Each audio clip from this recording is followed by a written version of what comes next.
Just imagine, you find yourself trapped in a strange room where bizarre things are happening and there's no way out. Something similar happens in our story today. At the beginning of the story, we see a large white room where a Japanese man is lying down. Suddenly, when he opened his eyes and saw himself in this big empty room, he felt a bit anxious. After a while, he started looking around. When he went near one of the walls, he noticed that something was sticking out of it. After investigating a bit, when he pressed the tip of that strange thing, he saw thousands of baby angels coming out of the walls, but after a short while, they all went back inside the wall. Only a small part of their bodies remained outside. Now the man understood what that strange-looking thing actually was. A voice tells us that this phase of life is called learning. After discovering the truth about that button, the man started sniffing his finger. He made a lot of noise, hoping that if anyone was nearby, they would help him. But when he got no response, he started pressing different buttons one after another. With each button, new things began to fall into the room. Sometimes a toothbrush would come out and sometimes a big bouquet. He figured out that pressing a particular button would always produce a specific item. To test this theory, he kept pressing the same button repeatedly and ended up with a pile of chopsticks. But as soon as he pressed the next button, a shopping cart shot out quickly and hit his foot hard, making him cry out in pain. When he pressed the next button, it transformed into a child's backside, which farted right in his face. After that, he kept pressing different buttons and collected a whole bunch of things. When he was playing with a ball, it hit a button which made a delicious Japanese dish called sushi pop out. He was happy because he was actually very hungry. He thought that if he could get some soy sauce along with the sushi, it would be perfect. But even after pressing the button repeatedly, only sushi came out every time, so he quietly started eating whatever he got. After finishing his food, when he pressed the button again to order more, this time a bottle of soy sauce appeared in front of him. In anger, he threw the bottle away, thinking that it didn't come when he actually needed it. When he pressed the next button, he got 3D glasses. After putting on the glasses, he saw a baby angel pointing towards his button. Seeing this, he became very happy because he thought he had solved the mystery of the room. But when he pressed the button, a countdown started, and at the end of it, a huge backside came out of the wall and farted right in his face.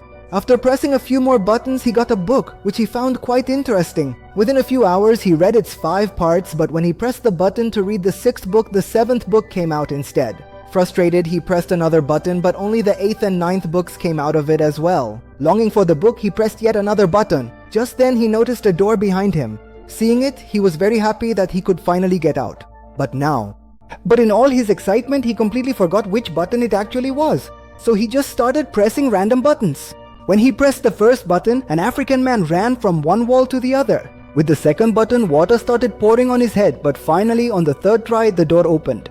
But as soon as he let go of the button and started heading toward the door, it would close. After trying for a while, he realized that the door would only stay open as long as the button was pressed. So he got into a running position and stood on the button hoping to reach the door quickly. But before he could get there, the door closed. After that, he tried all sorts of quirky methods, but none of them worked.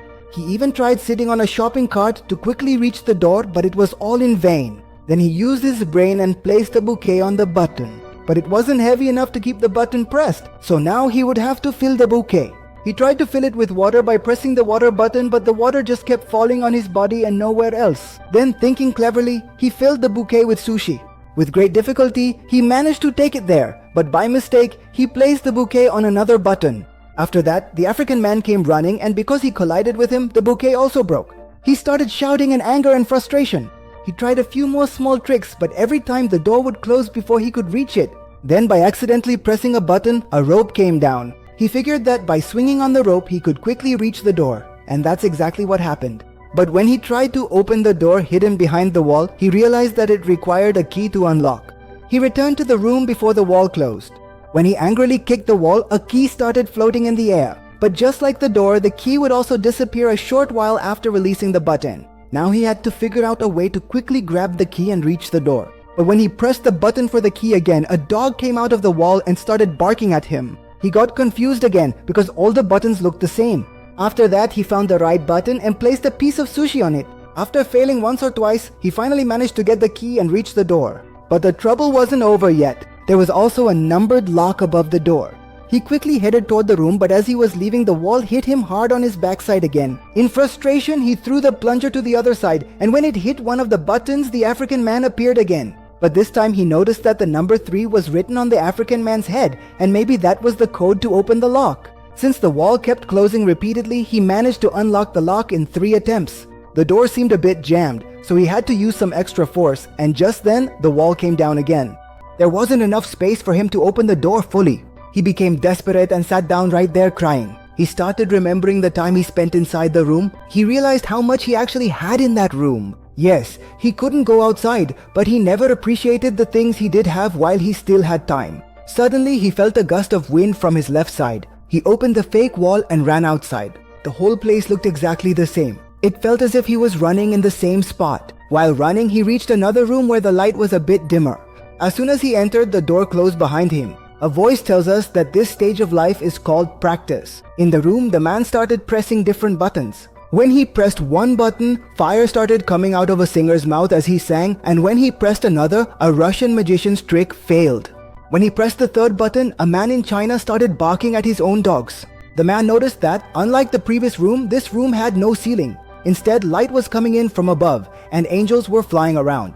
This time, a very different idea came to his mind. Instead of pressing the buttons, he started grabbing them and climbing up. He succeeded, and with each button pressed, amazing things started happening in different corners of the world. Somewhere flowers would bloom, while elsewhere an elephant would slip. As he climbed higher, toasts started popping up in some places, and in others, humans reached the moon. By the time he reached the top, his beard and hair had grown very long. Now he no longer needed to hold on to the wall. He too was flying through the air like the other angels. A voice tells us that he has now attained the status of God, and from now on the whole world will run according to his will. By the end, white feathers began to flutter around him, carrying him to the final room. On the wall of this room was a map of the entire earth, and there was also the biggest button yet. He moved forward to press it, and the screen went black.